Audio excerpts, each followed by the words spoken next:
In. We're live. Let's just We're go. live. No countdown. What's today? What is today? October 5th. October 5th. You got your Boston Red Sox jersey on. This I is do. Wake Up with Ray G. You could tell we are. Is this 2 weeks in a row I've done this and just started the show live? It's okay. It's okay. It's every now and then you gotta switch it up. You gotta change it up for the people. Keep them off the jump. You didn't tell me you were going back to the baseball jersey. I'm a little like I feel a little left out. It's dual purpose, and you will see that down the line. But it's a dual purpose jersey, and so it fits with the wild card theme we're gonna talk about today. So I'm excited. I'm a little bit sad too when I wear this jersey, but it's okay. Why? It's a good day. Why are you sad? We might as well just have some fun since we don't get our 2 minutes of we need those 2 minutes are crucial for us in the show. Like the countdown is rolling, and on our end we could hear, like, we hear what y'all hear, but we can still hear each other. So we're like yelling through the countdown timer, like, Jay, did you fix that? Did you change the date? You got this set up? And then the last like 10 seconds is both of us just hacking, trying to get all the morning stuff out of us. We're just like, and then it's like, all right, we're about to start. And then boom, there y'all go. But hell, we said screw it today. We were behind 7 o'clock. We had a lot of information to get to. We're going to talk football. We're going to talk baseball. We got some news. Jay, what did we miss yesterday besides Jim Harbaugh and Vic Fangio's, I don't know, their petty spute over those 5 yards that Lamar Jackson ran for? Yeah, we talked about that a bit yesterday. That was just, coaches being coaches, defending their players. What's up, Jorgen? What's up, Chris? How you guys doing? What's up? Biggest news, most importantly for us, fantasy football fans, Joe Mixon, he left the game Thursday, and we didn't really see him towards the end of the game, and turns out he has a sprained ankle. He's week to week. Thankfully, it's not a high ankle sprain. People are expecting him to miss, 1 to 2 weeks, depending on how that heals. But that was kind of the biggest football news so far. And then yesterday was the official kind of start of NBA preseason. So we didn't see any Klay Thompson. So I was looking out for that because, I want to see Klay play. He's the one big player who hasn't played in over a year. We want to see him play. It's been a year or 2 years since Klay played. Well, remember, he got hurt in the NBA Finals in 2019. He was hurt, but then he came back and then tore his ACL in the first couple weeks. I think in December he tore his ACL. It might have even been in preseason. So it has been, 16 months, 18 months since he played. But that's where it's kind of tricky. But Klay Thompson, you see him in practice, splashing. He's ready to go. I just want to see him play in preseason a little bit just to get his legs under him, see how he plays. Then the other funny thing I noticed, I don't know if you saw this, probably not, but Tyler Hero's been talking wild shit. Because the thing with Tyler Hero, if people don't know, he went off in the bubble, had a dope bubble, and everyone was talking about how the circumstances were very different. And I think it was Jason Tatum who at the start of the 2020 season was like, there's a lot of guys that are going to get humbled after last season because things are going to be way different. And they were. And Tyler Hero was terrible last year. He didn't start. He wasn't good off the bench. They had to bring in players to kind of play his role. And so people were talking so much shit about Tyler Hero all season long. So he's kind of big mad right now. And yesterday he actually came out. He started the game for Jimmy Butler, put up 26 points in 26 minutes, 9 of 12 shooting. And he was talking about how people have been sleeping on him. I don't know if we're sleeping on him. I like Tyler Hero. He's my white mamba. Coming out of high school, he was the truth. No. Went to Kentucky, but I like him. He's getting propped up by that song, Tyler Hero by Jack Harlow. I don't know about that. He's not all that. He's not. Stop. He's not. He's a solid bench player, but he's no star. He's no superstar, and he damn sure ain't no white mamba. Not even close. To even utter the mamba word next to Tyler Hero's name is blasphemous. Let's stop. He had a good preseason game. He was hot during the bubble for that fluke Miami Heat run. But other than that, he's a rotational player that can give you some pop scoring here and there. But he is no white mamba. He's just a dude, man. He's a good player. He's a good player. Yeah, he's a good player. Don't say he's just a dude. He's a good player. And then the other piece of news that was really funny. He's more of a dude. Come on. Either way. So Myles Garrett went on Twitter yesterday, and he was talking about how he had a random drug test yesterday. And so I didn't know this about Myles Garrett. I don't know if you knew this about Myles Garrett, but he wears sleeves every game. Like, you can't see how yoked this guy is. Yeah. But so on Sunday, he didn't wear sleeves at all. And you can see his arms just. Do we have a picture of what he looked like, what Myles Garrett looked like? Do we have? Wow. Myles Garrett. Look at this man. I mean, if you've seen his workouts, are you surprised? Like, he's like, I go sleeveless for one game and they hit me with you got a random drug test in the morning. This is on his Twitter. So he's just, poking fun at the NFL because he normally wears the sleeves, doesn't wear the sleeves one day because he's just feeling a little change up and he gets hit with a random drug test in the morning. Not feeling so random, NFL, but do you, I guess. He's just, poking fun at the league a little bit, but he's huge. A big man. Do you realize you have Manny Pacquiao in the background of this image? Yeah, I do, because they're both just legends. Myles Garrett, absolute beast, man. This is wild. When I saw that, I've got a buddy that went to the same high school, Myles Garrett, and my buddy from law school. And I was like, yo, is he that jacked? Like, is Myles Garrett that? And he's like, he's legit, bro. Like, he's crazy. But yeah, I saw that. And then other than that, man, I'm trying to think, was there any other like relevant news? I know there was a lot of stuff. Is there anything on David Montgomery in the knee? Anything with the knee? Not yet, no. Nothing. I haven't seen any updates about David Montgomery. We're still waiting to see if it's maybe an ACL and if it's a PCL, MCL. We really don't know. A lot of people seem to think that he did come through unscathed as far as the ACL because. Hope so. In recent developments in medicine, we've developed testing that can really determine if an ACL has been present or if it's absent. But looks like he avoided that, but we still don't know the extent of the injury. We're still waiting to hear back from the Bears on that.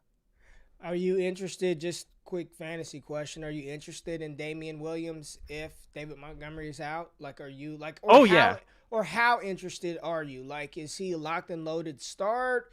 Is he a flex guy? Are you putting him in the RB2 spot? Like, what are you doing with Damian Williams if Monty's out? So I actually think I would flex him. I think he does have flex appeal for sure. I was actually on Damian Williams in the offseason. I thought he could have a bigger role than people kind of expected. And he did score a touchdown last week. So we'll see what happens to them. But I think they're going to have to lean on the running game. We've seen that already. How successful he will be, I'm not too sure. But he can also catch balls out of the backfield too, which I think Justin Fields will take advantage of. Having that dual threat ability, even kind of more so than Montgomery. Montgomery is more of a better primary runner. Damian Williams probably a better primary pass catcher, and I think he can do a bit of both. But like I think you talked about in the offseason, we may see a little bit more of Khalil Herbert too. So that could be an interesting guy who could get into the fold now, because he's a guy who can be a primary runner for that offense. That's interesting, and I actually haven't heard a lot of people talking about Khalil Herbert. Damian Williams got banged up a little bit, but I think he's fine. I saw that he got hurt, but he came back in, and he's going to be fine for week 5. But Khalil Herbert, interesting name, Jay. I'd probably be interested in him. If everyone's spending up for Damian Williams, if you can just snag Khalil Herbert for free, first come, first serve after waivers run, it might not be a bad play because he looked good during the preseason, man. I was really impressed. Coming out of VTech, I was kind of like, I don't really know if I'm buying into the Khalil Herbert hype. But when you've got your running back returning kicks and he's looking explosive on the kick return team, and then every time he got opportunity during the preseason, he looked pretty damn good. Tariq Cohen's still not back off of that PUP list. So even if Khalil Herbert isn't starting, Khalil Herbert is going to get run. They are not about to just give Damian Williams 100% of the workload. Very savvy. And Matt Bruning. Bruning's been on Herbert, both Herberts. Yes. Justin Herbert and Khalil Herbert for the longest. And I actually didn't think about that. Good call, Jay. I really like that Khalil Herbert call. But we've got to get into some Week 4 takeaways from the NFL season. We're about a little under a quarter of a way through the season right now after 4 weeks. So let's just wholesale talk about what we've seen, what we think is to come, what we can expect, and we'll do that right after we drop the drop for the morning run. Wake up! This is the morning run. Run, Forrest, run! So week 4 of the NFL season has come and gone, and right now, teams that we thought were going to be really good are not, and some things that we thought were not going to be really good are playing pretty damn well right now. Overall takeaways, thoughts from this NFL season. You know, Jay, yesterday I tweeted out that right now we are not seeing the explosive like scoring, especially in fantasy formats, from the 2021 rookies. And you know me, I built this whole thing that we do based off of prospect analysis and rookies, and that's sort of my deal, right? But we're not seeing a ton of rookies just go nuts. Like, not like Justin Jefferson. We're not having the Jonathan Taylor type hypes. I guess my overall thought about the rookie class, and that's what I want to focus on, and I talked about this going into week 4, and I even talked about it right after week 3, was be patient. Have some patience with these guys. I understand that in this immediate gratification world that we live in today, we want production right off of the bat. You know, when Justin Herbert took over for Tyrod Taylor, and shout out to Tyrod, I still feel real bad about that situation. We all love Justin Herbert and appreciate what he's doing at the quarterback position, but it sucks to see, you know, Tyrod go out the way that he did last year. Neither here nor there. But, you know, we're not seeing the Justin Herberts, the Joe Burrows that sort of lit it up right out of the gate. You know, I was going through and, you know, looking, Jamar Chase leads rookie wide receivers in receiving by a couple of yards over Devonta Smith. Jalen Waddle leads them in receptions. Chase is leading in the touchdown department. You know, the running backs, so far, we're seeing flashes from Javonte Williams. Travis Etienne is out. Najee Harris still is yet to exceed, I believe, 50 rushing yards on the season.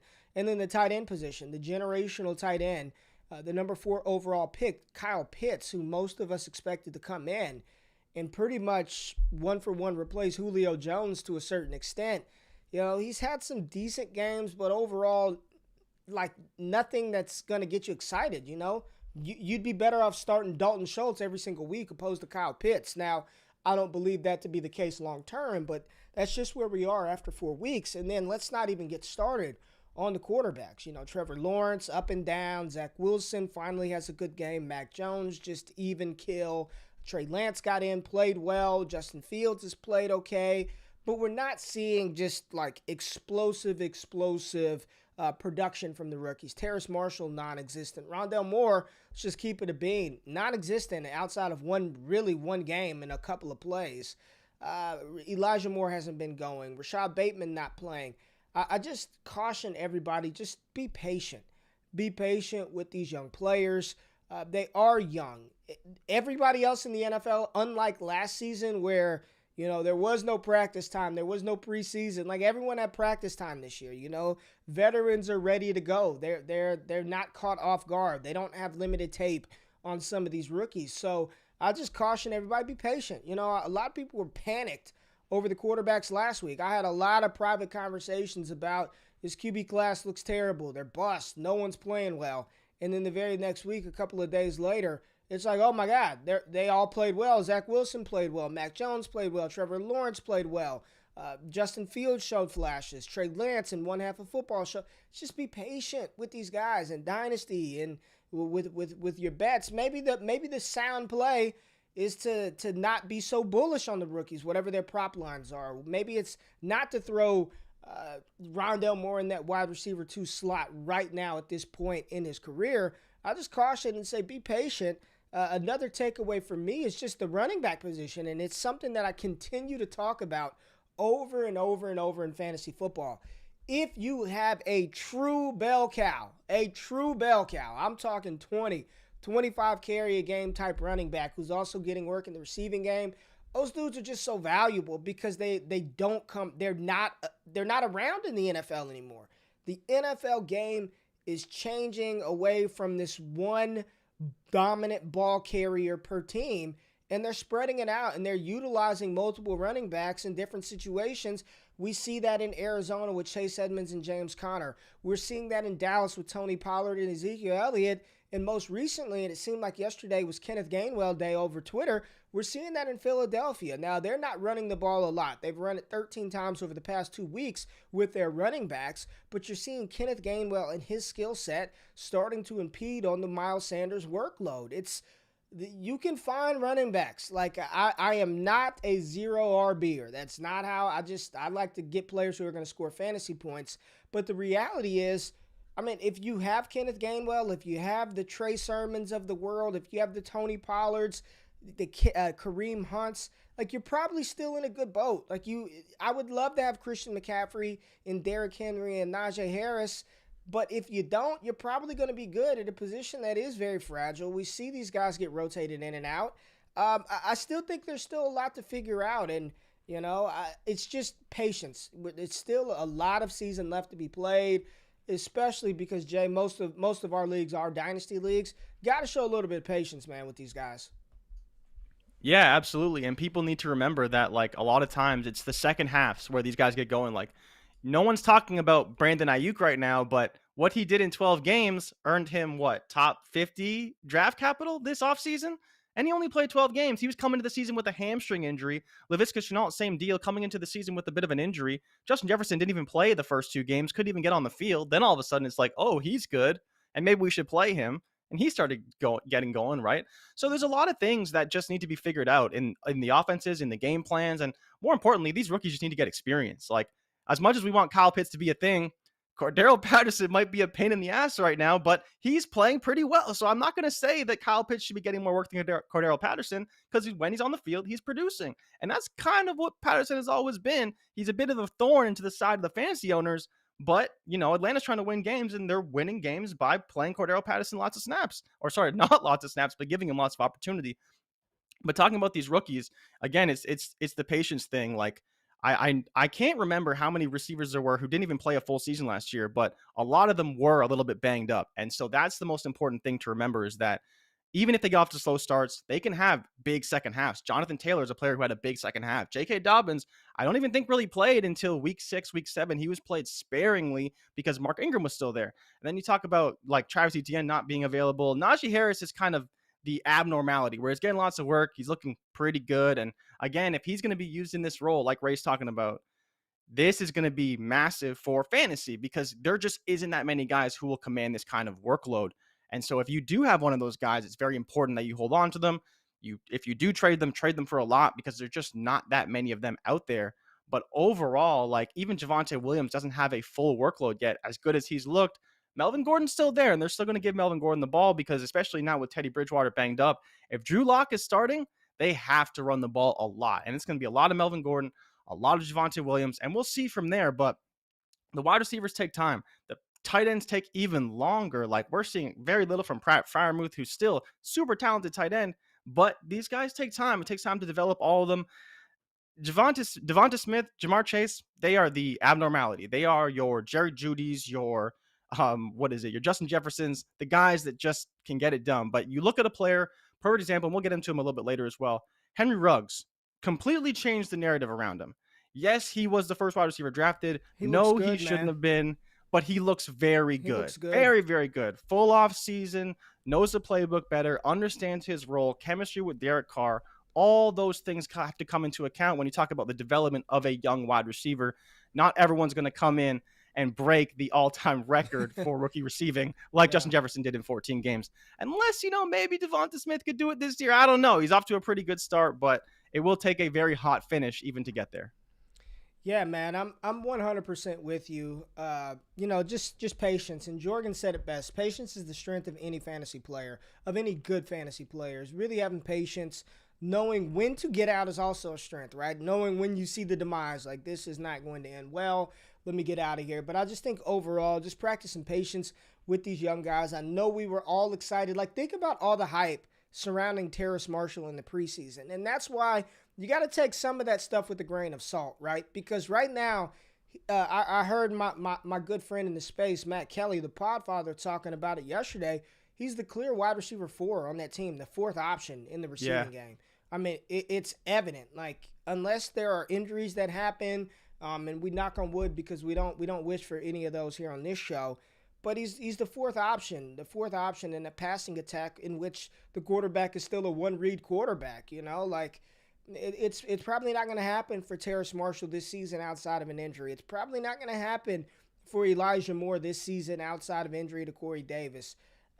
Rondale Moore, as much as I love him, and I think he's awesome, and I do think Rondale Moore is going to be a great dynasty asset down the line, A.J. Green's playing well. DeAndre Hopkins is still there. Max Williams, we talked about them not having a tight end of consequence. Max Williams is making me eat crow right now because he's been pretty consistent for Kyler Murray across the middle, and Kyler Murray has no problem spreading the ball around. So we're probably not going to see that type of volume for Rondale Moore this season unless he gets more active in the rushing game.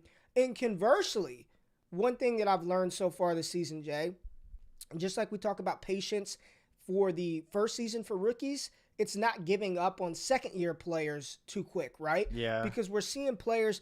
You remember who was one of the most hated rookies last year? They couldn't understand why they spent a second-round pick on him. And right now, I'm seeing people who say this player is better than Robert Woods and Van Jefferson.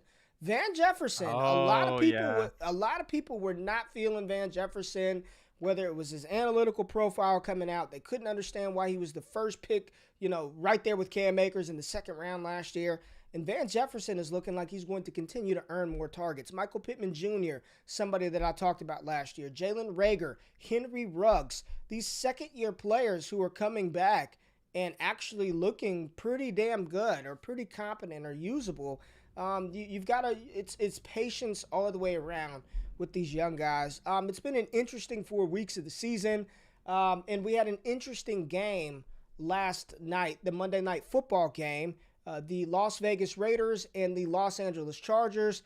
I don't know who the home team was. I thought the Chargers were at home. It was crazy, right? But it was like a Raiders crowd, and then they said, I heard a stat that it was like 75-25 Raiders fans in SoFi Stadium. It was crazy, man. Yeah, and one of the things that was the most odd, and you talk about how you don't know who the home team was, it didn't feel like there was a home team, because even there was times when the Raiders were, like, the Raiders are still the road team, but it felt like sometimes the Raiders were the ones playing with all these very loud crowds and people yelling and screaming. It was just an unreal environment, period. And the announcers talked about it, how Brandon Staley planned for a silent snap count, potentially, knowing how many Raiders fans would be there. So the Chargers were prepared for that. But even still, when the Raiders were on offense, there was a lot of noise too. And we saw some false starts, some bad snaps, all those things. And there was plenty of times where, whether it was Derek Carr or Justin Herbert, they're clapping their hands really loud, trying to get the ball out, and the centers just simply can't hear them. It's just one of the oddest, I think, sports kind of experiences I've seen, because you're so used to some sort of an advantage. And it felt like both teams were hindered by the crowd noise. But overall, the game, like you talked about, it was real quick about the crowd noise. Did you see when Derwin James got that interception and he's waving bye to the crowd? Like, that's what you do. No. That's what you do on the road, right? On the road, you wave bye-bye to the fans. He gets the pick and he's, see y'all later, go home, good night. And I'm just like, it was just crazy. Sorry. Go ahead into the game. I'm sorry. No, so I was going to talk about the game a little bit, because the weirdest part on top of that was that no team played well at the same time. The first two quarters were dominated by the Chargers. The Chargers still undefeated against the spread. We talked about that yesterday. They're 3-0 against the spread. Made it 4-0 last night because that defense is just spectacular. But in the first half, Chargers went up 21-0. And then in the third quarter, Raiders came back. They got some momentum. I would attribute a lot of that to Henry Ruggs. He's the one guy who really helped them get the ball down the field, whether it's by pass interference or by actually catching it. Doesn't matter. As long as the ball is moving, you're doing your job, right? It doesn't necessarily show up on the fantasy stats, but it does show up on the real box score and in the film room. So props to him for that. But the Raiders scored 14 points in the third quarter. Chargers couldn't do anything at all. And then in fourth quarter comes, Austin Eckler kind of took over the game a little bit, and Justin Herbert made some key throws on third down. But the biggest problem, honestly, I saw from both these teams is they were just terrible on third down. They're both 4 for 13, and we'll see what happens. Like, I think the ultimate downfall was the Raiders weren't able to establish a running game. I know that Josh Jacobs played, but if Peyton Barber is the better running back and he's more healthy and he can move the ball, maybe you get him more involved. He only had one carry and got stuffed. What happened to Josh Jacobs, man? I know he's injured. But Jesus, man, what is going on with what the hell? I don't remember what his injury was. Whether I believe he had an ankle injury was the main thing, right? Yeah. But he did look pretty good. Like it seemed like maybe it's more of a pain tolerance issue. Like, he didn't seem to have any troubles cutting. He was stiff arming guys. He looked fine. It was really just the Chargers defense finally decided, hey, we're actually going to try and stop the run, and they were able to do it, because these first couple of weeks, I talked about the Chiefs and Chargers, my two targets for running backs, And both of them actually had great weeks this week on defense. The Chargers only allowed 48 rushing yards on the week, only had 18 carries. Josh Jacobs, again, 13 carries for only 40 yards. You expect a lot more from Josh Jacobs. We know that the Raiders can run the ball, and they ran the ball last week really well against another terrible rushing defense.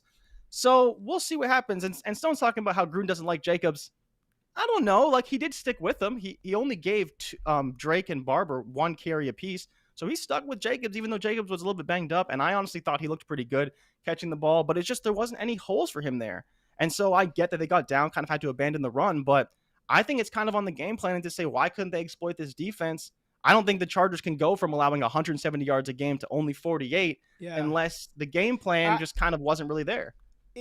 You hit on a really good point. It seemed like neither team played well at the same time because the Raiders got down 21-0 real quick. And I believe going into the half, they had like 60 yards of offense or 70 yards of offense. Darren Waller didn't have a catch.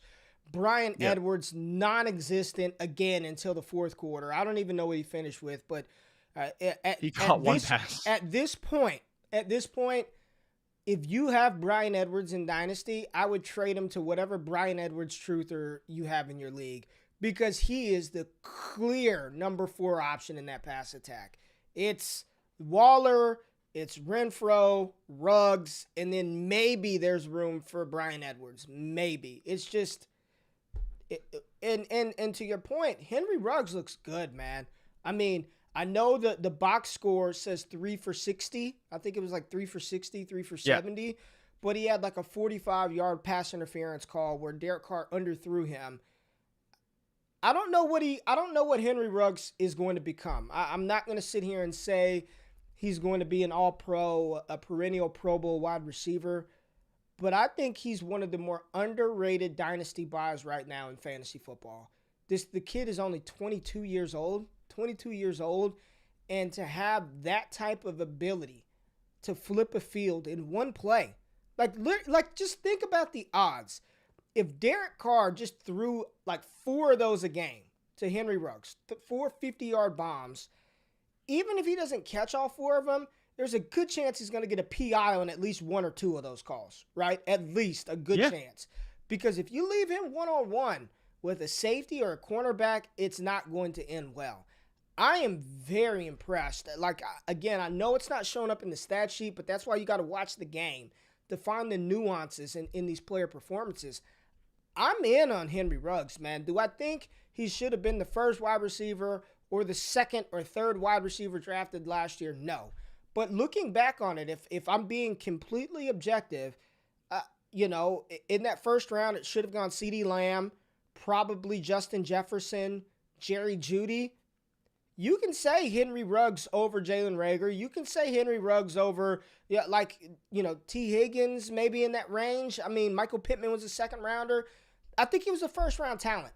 To have that type of game-changing, field-flipping speed, that is first-round talent, and you're betting on Bama, you're betting on the speed, you're betting on the athleticism, and he did show flashes at Alabama, but for me, very impressed by what I've seen early so far in the season from Henry Ruggs, and somebody that I really, really do want to acquire, and if you're in best ball, I think he's the premier, like one of the best ball wide receivers, because you don't have to worry about starting him. You just when it happens, you have him. And I think that's the beauty of best ball. I don't know where you were going, but I just want to touch on Justin Herbert. So before the game, Adam Schefter, in Justin Herbert's not even 16th game that he's played in his NFL career, was like he's a Hall of Famer. Like, if he keeps this up, he's a locked and loaded Hall of Famer. And I'm just like, how do we, no, don't do that. Not yet. Not yet. There's a lot of football left to be played. Herbert was okay. I mean, he had 3 touchdowns, he played well to win, but he just seemed kind of off all game. If it wasn't for Jared Cook saving his ass and Austin Eckler running like a banshee out of the backfield, and good Lord, every time Austin Eckler gets tackled, you're just like, get up. He limped off early after 1 carry. But Jared Cook really saved Justin Herbert a couple of times. He was just a mismatch problem for the Raiders, showing some of that vulnerability, the Raiders linebacking core. But he got nothing going. Mike Williams flop, Keenan Allen flop. Nobody else did anything from the pass catchers. It just seemed a little off yesterday. Justin Herbert did. Yeah, it was really hard to kind of explain because he was just straight up missing throws. And there was a few miscommunication issues in the back end, like with the routes. Like there was the one trick play where they ran the flea flicker and Keenan Allen stopped his route, which honestly I kind of thought he should have. Looking back at the tape, like he wasn't beating his man deep, so why would he keep continuing that route down the sideline? Justin Herbert probably should have seen that coming from him. But again, it's just these small things. He missed Mike Williams on a wide open touchdown. He was probably open by 10 yards. He missed Keenan Allen down the field as well. There's just a lot of weird miscommunication issues, but I have to give the Raiders credit because early on in the game, Justin Herbert was cooking. He was playing really, really well. He wasn't necessarily clicking with his receivers, but they're moving the ball down the field. Yeah. Then the pressure started coming. Then he started to get sacked a few times, and the announcers pointed it out too. What happened was his clock in his head was starting to speed up. He was getting rid of the ball too quickly. He was rushing things. And that's what started to kind of not cause the demise of the Chargers because they didn't end up losing. But that's what made the Raiders or helped the Raiders come back. They got pressure. Justin Herbert started to rush. They weren't running the ball very well. And ultimately they had to punt, I think, 3 times in a row because they couldn't move the ball. Thankfully, in the fourth quarter, Austin Eckler went ballistic. I think he had 60 yards in the fourth quarter. But like you're talking about with Carr, and yeah, so Eckler, 18 touches, 145 yards, 2 touchdowns. One was on a sick wheel route out of the backfield on KJ Wright that Herbert dropped the dime in for, and then the other one was on, I think, a 20-ish yard run by Eckler. It was his longest run of the season for a touchdown. Eckler looked great. Like, he looked really, really good. But like you talked about, we saw a little bit more of Larry Roundtree. We saw some Justin Jackson early on. $10 if you can tell me what college Austin Eckler went to. Oh man, I don't remember anymore. $100. $1,000. I don't know what college he went to. Western Colorado. Western Colorado. Western Colorado is fine. The best player from Western Colorado in Western Colorado. I'm all about the D2 football players. I played Division II, love Division II football. Think it's some really good players that just end up catching bad breaks that end up at Division II schools. But shout out to all the former D2 athletes out there. Nothing but love for y'all, man. But Western Colorado, undrafted free agent. Just a hell of a story, Austin Eckler. Sorry, go ahead. So Keenan Allen, 7 for 11 for 31 yards. Mike Williams, like you mentioned, 1 for 4 for 11 yards. But again, he should have had a touchdown. Justin Herbert just missed them. But outside of that, they didn't do a whole lot. I didn't see a whole lot of separation. I didn't really see a whole lot from them, period. And I believe that one of the Raiders cornerbacks got hurt too, and they didn't really take. So Travion Mullen was in the game a bunch, and Arnett, who's terrible, but he got hurt Arnett. As well. That's what it is. He's terrible as well. So we'll see. But Cook, like you mentioned, played a spectacular game. Like for Jared Cook, who's an older tight end, you don't expect a whole lot from him. Led the team in receiving. Didn't lead the team in receptions because Keenan Allen did catch 7 of his 11 targets. But 4th down conversions, touchdown. Donald Parham had a sick touchdown in the end zone where he just was too tall for everybody. The Chargers looked pretty good on offense, but they looked really good on defense. That defense continues to look really, really good. But I want to talk more about the Raiders because, Derek Carr coming off 3 big passing performances. Like you mentioned, terrible first half. He only had 52 yards and was under pressure like crazy. Joey Bosa was getting deep penetration all game long. And according to the Monday Night Crew, deep penetration is the new keyword for Monday Night Football. Yeah. So if you saw that, laugh with me. If you didn't, well, you need to go look it up.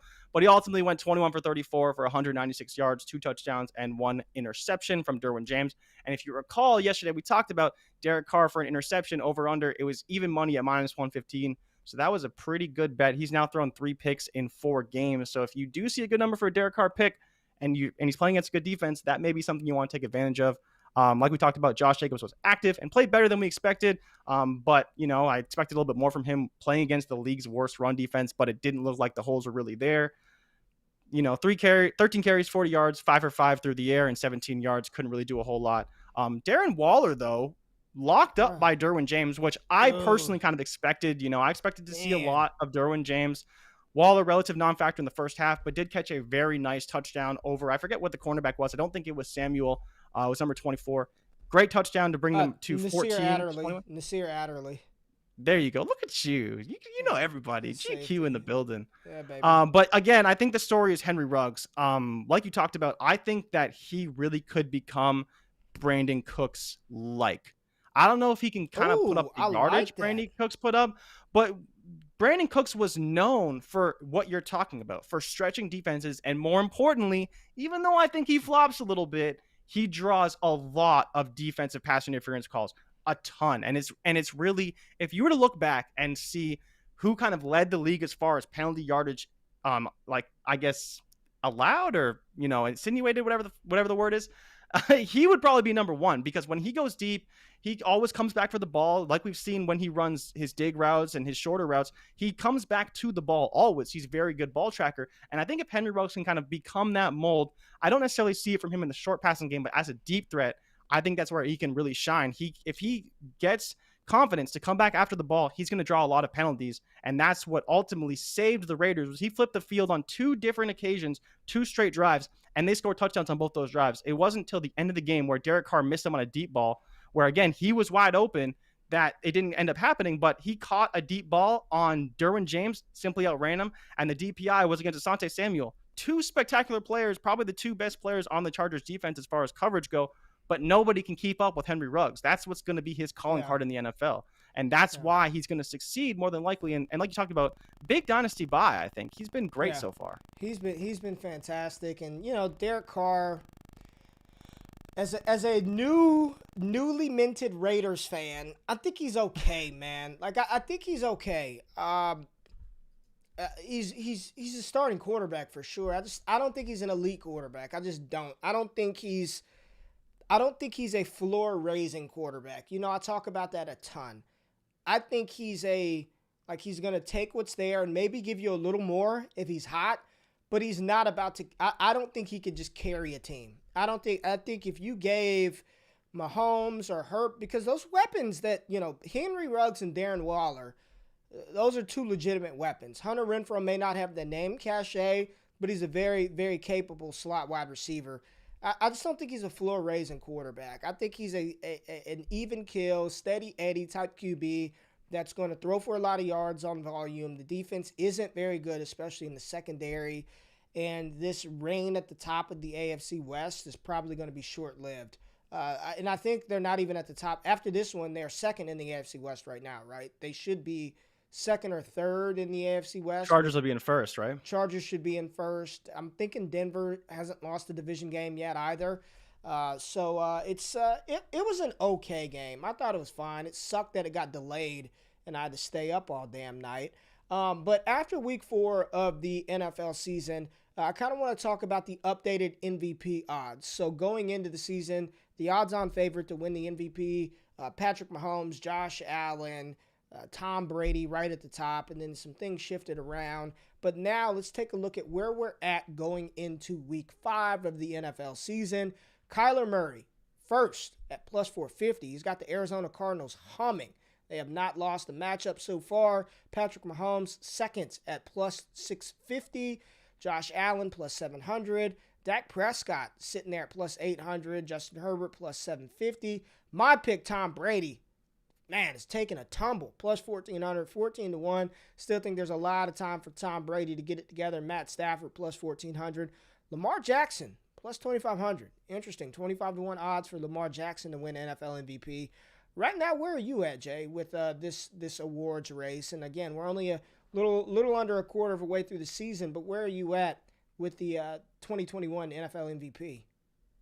I'm wishing I took Josh Allen when he had a little bit of juice a few weeks ago. We talked about how the first 2 weeks he wasn't really playing the way we expect him to play, but now, and honestly, last week he didn't really play that good either, in my opinion, but they still won 40-0, so I can't really blame him too much. But he was, I believe, at least 10-1, and I think at one point even 14-1, and he's a guy that I think is a perfect narrative for MVP, because I honestly think he deserved it last year. I think there's a lot of case to be made with the improvements we saw from him, that he was the most valuable player because of how the Buffalo Bills just ascended last season. I loved what I saw from Aaron Rodgers, and I get why he won, but I think that's part of the case as to why Josh Allen could win MVP this year. He's going to be great. He's not throwing a whole lot of interceptions. He's throwing a lot of touchdowns. The completion percentage is a little bit all over the place, but if he can get right and he can get hot, we know that Josh Allen is very capable of 4 and 5 touchdown games weekly in the AFC. And so that's where I think that, like, as much as Patrick Mahomes and Kyler Murray are going to be up there, but to your point about Kyler, they are playing extremely well. And if they win the West, I think that could be a wrap. But we know the Bills are probably good for 12 to 13-ish wins easy this year. But if they somehow get to 14, 15, and Josh Allen has like 45 touchdowns, 5,000 yards, which he may get to if he can get hot, I think he's a guy who is still a little bit undervalued as far as MVP votes go. I did get Josh Allen at plus 900. So I got Josh Allen at 9-1. I put a unit on that. I also have half a unit on Dak Prescott at plus 700. So, I mean, kind of bad, worse odds at that point in time. But, yeah, it's still a lot of football left. And Stone said it. Lamar Jackson needs more credit with the injuries they've suffered so far. I do think Lamar Jackson, for what he's doing with that Baltimore team, I think Lamar Jackson should get some consideration for NFL MVP, man. He's got that team playing really well with not a lot around him. Yeah, and I get that for sure. I just don't think he's going to win another MVP award before Kyler or Josh Allen win their first, Like, I think there's some credence to that. It's just the way it is, and I think, like, even look at Mahomes. Mahomes could win MVP every year based on his stats half the time, but he's not going to. It's kind of like you see with the NBA, right? You can only win so many MVP awards, then eventually you got to do like that much better. So I love the Dak odds, though. Is there any value in this? Like, is there anybody right now you feel, because the value is not on Kyler Murray at 4.5 to 1, that's not the value pick right now. But do you think Dak Prescott? How about Matt Stafford? No, I think Stafford and Brady are the two values. If you're talking about guys who could easily improve their odds, it's Stafford and Brady. They've been up there before. We've seen Stafford at plus 800. We've seen Brady at 750. So those are guys who could definitely improve their odds. And Stafford, he's literally had one bad game, and his odds doubled to win MVP. Yeah. I don't really get it. And the Rams are still one of the best teams in the NFC West, one of the best teams in the NFC. And it's just one bad game. And think about this week, he plays the Seahawks, the worst defense in the NFL as far as I'm concerned. They should drop 45. Stafford should have 5 touchdowns, and he could jump right back to 8 to 1, 7 to 1. All right, and I think Stafford's gonna have a big bounce back this week. Let's hit on the NFL Rookie of the Year odds real quick. Right now, after Week 4, the favorites: Mac Jones 4 to 1, Jamar Chase 5 to 1. Trevor Lawrence 7.5 to 1, as well as Trey Lance 7.5 to 1, followed by Justin Fields 12 to 1, Najee Harris 12 to 1, Devonta Smith 16 to 1. What are your thoughts on NFL Rookie of the Year after 4 weeks of the NFL season? I think you're going to kind of agree with me here. It's Mac Jones and it's Trey Lance more than likely. As much as we're not sure kind of what's going to happen.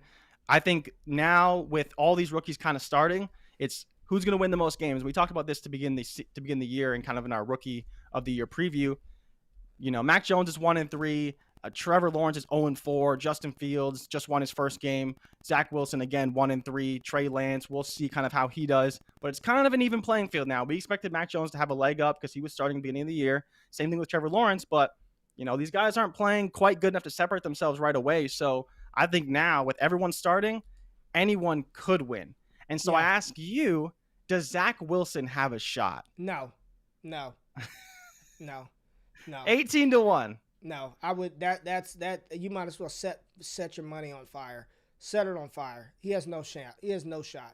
This is going to be Trey Lance or Mac Jones, in my opinion. I think it's one of those two. It's going to come down to who. I don't even know if it's who wins more. I think whoever finishes the season hottest. I think it's a 2-man race. I think it's Trey Lance and Mac Jones. I didn't look at Trey Lance's schedule, but I did take a peek at Mac Jones's final 6 games, and he's going to have some opportunities to put some stuff on wax. Now, he better pad his stats this week versus the Texans. New England gets Houston. Yeah. He better pad his stats because I think 2 of his last 6 games are against Buffalo. His final game is against the Dolphins. He also has a matchup against the Colts. His end of the season schedule, like if he performs well against the Bills, he finishes out strong versus the Dolphins, I think he'll probably win that award. He's played the entire season. He'll have 3,000 passing yards. He'll have 20-something touchdown passes. I just can't foresee a world in which Jamar Chase wins the award. I mean, Justin Jefferson broke Randy Moss's record and they didn't give him the award. I cannot He's been incredible. I mean, hell, I bet Devonta Smith 33-1 in the preseason just to do it.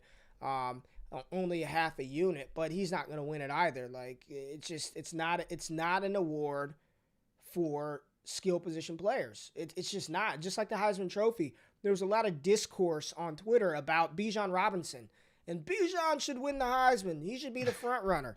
And I looked it up, and he's like 35-1 to win right now. Yeah. And I was like, here's the problem, people. Your Devi analysis of how good and talented a player is going to be at the next level has zero impact on this type of award. I went and looked at his stats. They're regular running back numbers. He's got 3 100-yard games and a 200-yard performance. I mean, that's Kenneth Walker. That's Keontae. Yeah. I mean, it's a regular. He's great, but he's not out here going for 350. Like Jonathan Taylor was ripping off 200-yard weeks back to back. He rushed for 130 yards, 167. Breece Hall last season went 10 straight games over 100 yards. Like, yes, the talent is undeniable, but that's not going to win you a Heisman Trophy. It's just not. Like, the odds-on favorite, it's right now Heisman Trophy. It's Bryce Young at plus 100, Matt Corral still plus 200, and then the next guy is like C.J. Stroud at plus 1,200. You know what I mean? It's like the gap is that big. It's just putting money on a running back to win the Heisman Trophy. It is outlier of all outliers. But real quick, Jay, goodness gracious, it's already 7:45. We talked about the Raiders and the Chargers that damn long. We got to talk about our bets, man. We got to talk about our bets and how horrible we did this week. So let's get into breakfast and bets, man. Wake up! This is Breakfast and Bets. I had a little breakfast. Wake up! This is Beat the Rush. Get out of the way, jackass!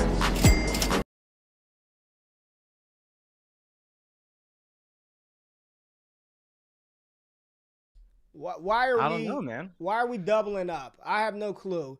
But maybe we're trying to move you along a little bit. You spent too much time on the morning run. It's going just as bad as our bets this week and our locks. Jalen Waddle, we both had Jalen Waddle locked in at 3.5 receptions.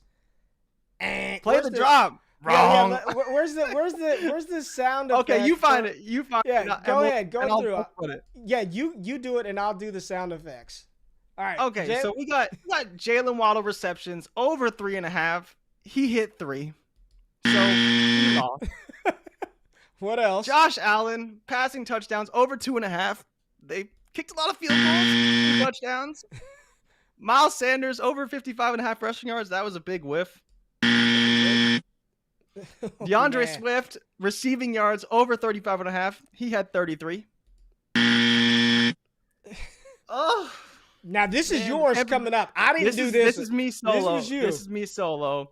Tampa Bay Buccaneers covering 4.5. I didn't even have the 7 because I got it early. Wrong. Still couldn't get it. Wrong. But thankfully, I did get one dub. I called the Jets to cover 5.5, and they won the game. I wanted to bet the money line, but I didn't. And then you hit one. Patrick Mahomes over 14.5 rushing yards, and he hit that. I think he had like 26 or something. So yeah, our bets were not locks. They were very wrong. They were open. They were not locks. They were wide open. Not a good week. DeAndre Swift 33. We fell 2.5 yards short of that one. We fell 1 reception short of Jalen. Like how do the Bills score 40 targets? How did the Bills score 40 and Josh Allen doesn't get 3 passing touchdowns? Like, we had the game script right. Like, we were like, they're going to blow him out. They did. And Josh Allen doesn't. Because he sucked in the red zone. This is what I'm telling you, man. Like, they kicked 3 field goals, I think, less than 35 yards because they were on, like, the 5-yard line. Well, let's you got some baseball stuff to talk about. So let's get into this one. The Yankees and the Red Sox, as you have on your Boston jersey tonight. What are we doing? Yes, What's going on in this one? Yankees are favored, right? Yankees are favored. This game is in Boston. It's actually tonight. So if you are doing nothing, and Ray, I know that you're not doing anything because there's no football on tonight. So there's no excuses. There's no excuses. This is the first time the Yankees are playing the Red Sox in a winner-take-all game since 2004 when the Boston Red Sox came back down 0-3 in the ALCS and won the World Series. that's pretty cool stat if people didn't know that. Pretty cool stat. That's one of the most monumental series in baseball history. Red Sox coming back 3-0. But this game is going to be, I'm really excited for this game. I have the jersey on, but I'm a little bit worried. Last time I put on the jersey, the Red Sox got swept. And so I'm not feeling too good about that. But I will just kind of give you a quick overview of the game. On Sunday, both teams had to win, and both teams actually won in the 9th inning. Yankees won in the bottom of the 9th, and then the Red Sox won on the top of the 9th with Rafael Devers hitting I believe a 2-run home run against Washington. That propelled them into this wild card game. So they are playing in Boston. It's going to be Garrett Cole versus Nathan Eovaldi. They squared off on September 26th. Few notable injuries. JD Martinez, the star slugger for the Boston Red Sox, is dealing with an ankle injury. He's probably going to DH, in my opinion. I don't think he's not going to play. He just probably won't field because he has an ankle injury, which is stupid because you know how he injured himself?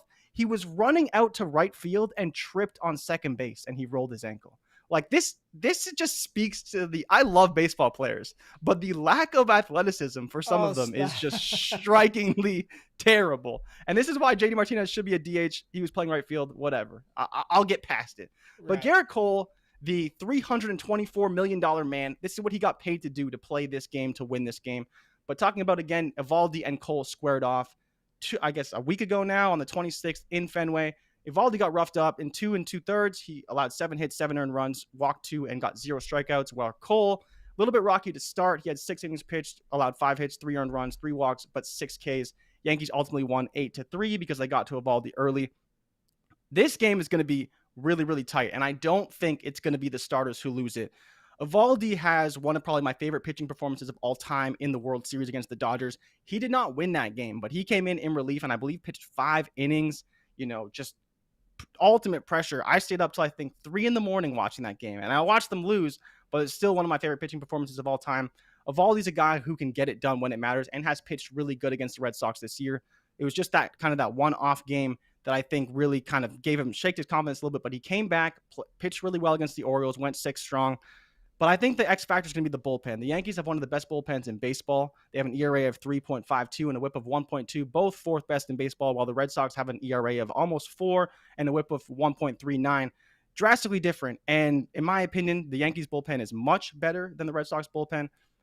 But this game is going to be long. It's going to be close. If you want to watch it, get your popcorn ready, to quote my man Lane Kiffin, because it could go down to the wire. I'm expecting it to be a 3-4 game. The graphic here is Giancarlo Stanton. Giancarlo Stanton to hit a home run, depending on where you look, it's about plus 350. And he hit a home run in every single game in Boston 2 weekends ago. So I think it's a pretty good bet, right? I don't know what you think about that, but Giancarlo Stanton, look at the man. He can hit home runs in his sleep. He's a guy who he's been getting to these Red Sox pitchers and has been really hot. He got cooled down a little bit when he played against Tampa, but this game, again, it's going to be a close game. I don't necessarily want to bet it. If I was going to bet on anyone, I'd probably bet on the Red Sox to win. Those Red Sox fans are going to be hungry. They just watched their Patriots lose on Sunday Night Football. Now it's Tuesday. They're going to be all in Fenway, telling the Yankees where they can go shove it, and it's going to be a great game. Curious your thoughts if you have any on this game, and if you're going to watch it, because this is truly the greatest rivalry in baseball. Yeah, I'll watch it. I'll have it on tonight. I'll have it tapped in. I'll be in the movie room watching it. Because you told me to, and there's nothing else on. And I'm a fair weather baseball fan, so when the playoffs start, I'm tapped in. So real quick before we get out of here, let's talk about this one: the Dodgers versus everyone, huh? Yeah, the Dodgers, reigning World Series champions. People don't like the Dodgers, and there's very good reason for that, because they traded for just like perennial all-star players at the trade deadline. They traded for Max Scherzer. They're like the Golden State Warriors of baseball, right? It's worse because they have the highest salary cap in the league. They pay the players tons of money. They traded for a guy who's going to win the Cy Young, who I believe had an ERA under 1 since he joined the Dodgers, in Max Scherzer. He's going to pitch in this game. They traded for Trey Turner, who's probably going to be somewhere around a $300 million shortstop when he enters free agency after this season. It's really just unfair kind of what they did. And they lost a Cy Young Award winner in Trevor Bauer due to his allegations and accusations in the judicial system. We're not going to get into that, but they have so much talent. It is just overwhelmingly so. Scherzer's the front runner to win the Cy Young. They are going to be without Max Muncy because he is dealing with an elbow injury, but Cody Bellinger's going to replace him, another guy who has stupid pop. Again, he's not playing so well right now, but he can definitely fill in for Max Muncy. Max Muncy is one of their best players, but I do think that Bellinger can fill in well enough. And so these teams actually played at the beginning of the month. It's what started the Cardinals' ultimate run. But Max Scherzer went 8 strong and didn't allow a run.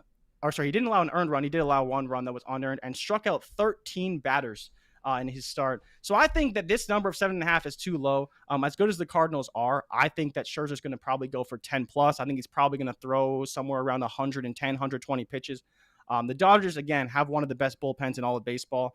And while I like Adam Wainwright, who's going to be starting for the Cardinals, he's just going to be overwhelmed by this Dodgers lineup. You know, like he pitched pretty well. He allowed 4 runs. He pitched 8 innings, and they did win the game the last time they started.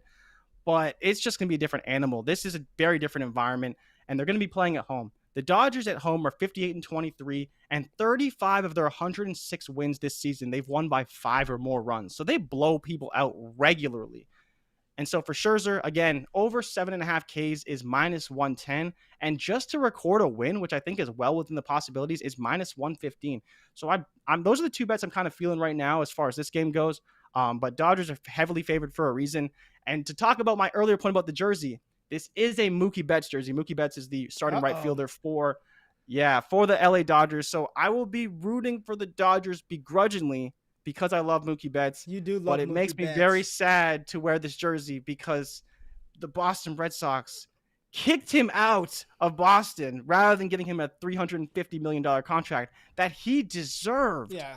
So it makes me very mad, but it's not his fault. It's the management's fault. I blame LeBron. He's a minority owner, and they should have kept him. But this will be a great game. This game is on Wednesday night. And Ray, I do hope you watch this game, but I do think that ultimately the Yankees-Red Sox game is the marquee matchup. It's going to be on ESPN, and then the NL games are going to be on Fox. So for people who do follow those networks, ESPN will have this game. You'll probably see a lot of Alex Rodriguez. I'm sure David Ortiz will be there. But look out for Giancarlo Stanton to hit home run. Rafael Devers is a superstar. He's one of the most exciting players in all of baseball. I think he's like 23 or 24. Really excited to watch him play. But yeah, these are going to be some really good games. I'm super pumped for them. So we can talk about the results tomorrow. But definitely watch the Yankees-Red Sox tonight. It's going to be a really, really good game. It'll be close. And I hope it comes down to a last-second home run because people don't understand that home runs are the most exciting play in all of sports. And you will see that if you watch the postseason, if you're not familiar. I think so. It's pretty. Every time I see it's not very close. Yeah, they are really exciting because it's so, baseball is just so crazy. If you fail 7 out of 10 times, you're a Hall of Famer. You know what I mean? Like if you can consistently fail 7 out of 10 times, you're a Hall of Famer. Like all you have to do is hit 3 out of 10. You bat 300 for your career. There's a good shot you're going to go into Cooperstown. So I will be tapped into that. Tomorrow we will do an early look ahead at some of these lines for these upcoming games. Right now, New England, what did they open at, Jay? Because right now they're favored by 9 over the Texans, which when I texted you, I believe it was 8.5. I believe it was 8.5. They probably opened around 7.5, but yeah, it's moving for sure. It's already moving up to 9. You got the Panthers favored by 4 over Philly.